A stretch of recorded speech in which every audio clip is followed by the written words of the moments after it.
滔滔海浪一波又一波，小琉球刮起狂风暴雨，不止树叶被吹满地，还夹杂了不少碎石。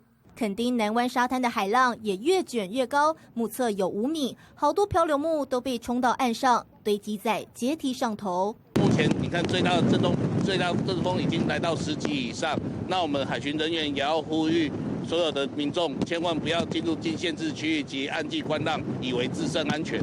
垦丁大街空无一人，雨下不停，雨势比前一天还要明显。气象署预估24小时累积雨量有机会突破350毫米，最大阵风达到10级以上。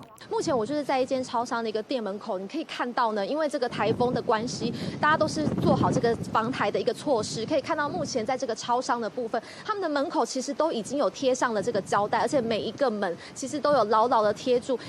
超商每一片门都用黄色胶带贴叉叉，就怕强风把玻璃给吹破了。店家也拉下铁门，摊商则用帆布绳索固定牢靠，尽量做足防台准备。后壁湖的渔民也拉起绳索，就怕维护生计的渔船被台风给吹坏，损失不堪设想。不过阵风实在好大，海滩封闭的立牌也被狠狠吹倒。山图尔台风直扑南台湾，龟速前进，风雨不知道会到何时。